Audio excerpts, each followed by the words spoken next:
السلام علیکم۔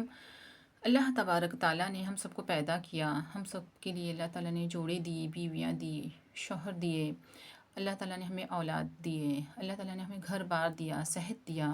سب سے بڑی بات یہ ہے کہ اللہ تعالیٰ نے ہمیں زندگی دی، خوشیاں دی، اور غم اور خوشیاں اسی کی طرف سے ہوتی ہے، اس پر ہمیں اللہ کا شکر ادا کرنا ہے۔ اور اللہ کے شکر کے نتیجے میں اللہ تعالیٰ نے ہمیں چند عبادتیں دی ہیں، اس میں سے ایک نماز بھی ہے۔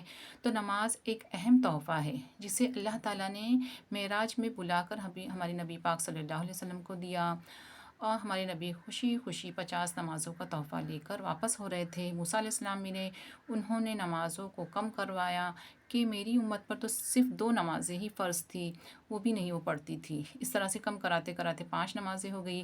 موسیٰ علیہ السلام نے پھر کہا، لیکن آپ نے فرمایا کہ نہیں، اب مجھے میرے رب کے پاس جانے سے شرم آتی ہے، حیا آتی ہے۔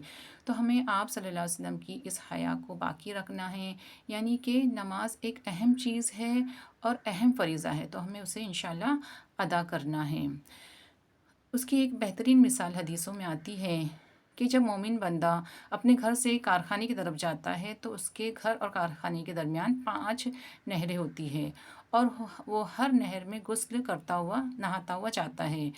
تو بتاؤ کہ اس کے جسم پر کیا میل کچل باقی رہے گا؟ تو آپ صلی اللہ علیہ وسلم نے یہ ایک سوال صحابہ کرام سے فرمایا۔ صحابہ کرام نے کہا کہ کچھ بھی اس کے بدن پہ میل باقی نہیں رہے گا۔ تو اللہ تعالیٰ ہمارے تمام چھوٹے گناہوں کو معاف کر دیتے ہیں، لیکن بڑے گناہ معاف کروانے کے لیے ہمیں استغفار کرنا چاہیے۔ وہ استغفار ایسے کہ ہم ماضی کے میں جو بھی ہم نے گناہ کیے ہیں، اللہ ہم اس پر شرمندہ ہے، اور حال میں اس کام کو ہم نے چھوڑ دیا ہے، اور کبھی بھی ہم دوبارہ اس کام کو نہیں کریں گے۔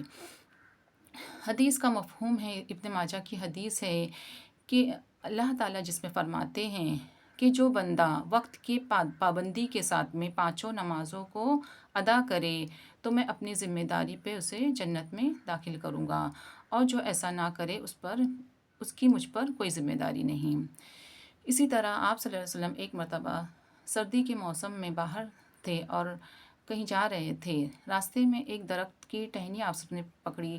درخت کی ٹہنی پر سے پتے بے انتہا گرنے لگے۔ آپ صلی اللہ علیہ وسلم نے فرمایا کہ اے ابو ذر، بتاؤ میں نے ایسا کیوں کیا؟ ابو ذر نے فرمایا کہ بتائیے کیوں ایسا کیا؟ آپ صلی اللہ علیہ وسلم نے فرمایا کہ جس طرح اس درخت سے اور اس ٹہنی سے پتے گر رہے ہیں، اگر بندہ اخلاص کے ساتھ نماز ادا کرے تو اس کے گناہ بھی اس طرح سے گر جاتے ہیں۔ تو فرض نمازیں تو ہم جانتے ہیں کہ 5 نمازیں ہم پر فرض ہیں، اور کتنی نمازیں ہیں۔ تو 2 رکعت والی نماز ہو تو ہم دونوں رکعت میں سورہ فاتحہ کے بعد سورہ فاتحہ کے بعد میں سورہ ملائیں گے، اور 4 رکعت والی نماز ہو تو 2 رکعت میں سورہ فاتحہ کے بعد سورہ ملائیں گے، اور آخری 2 رکعت میں صرف سورہ فاتحہ پڑھیں گے، اور صرف دو رکعت والی نماز ہو تو سورہ فاتحہ کے بعد سورہ ملائیں گے۔ تو اس طرح سے ہمیں بہت ہی زیادہ اخلاص اور خشوع و خضوع کے ساتھ نماز پڑھنا ہے۔ تو ہمیں صفت احسان کے ساتھ نماز پڑھنا ہے، اس طرح سے کہ میں اللہ تعالیٰ کو دیکھ رہی ہوں یا دیکھ رہا ہوں۔ اگر یہ نہ ہو سکے تو اللہ تعالیٰ تو ہمیں دیکھ ہی رہا ہے۔ احسان کا یہ مطلب ہوتا ہے کہ حق سے زیادہ دینا۔ تو اللہ تعالیٰ ہم پر اتنے مہربان ہے کہ ہمیں اپنے حق سے زیادہ دے رہے ہیں۔ تو ہم بندوں کا بھی یہ فریضہ ہے کہ ہم اللہ تعالیٰ کے شکریہ کے نتیجے میں ہم نمازیں ادا کریں۔ لائک سبسکرائب کریں، ثواب کی نیت سے ضرور شیئر کریں۔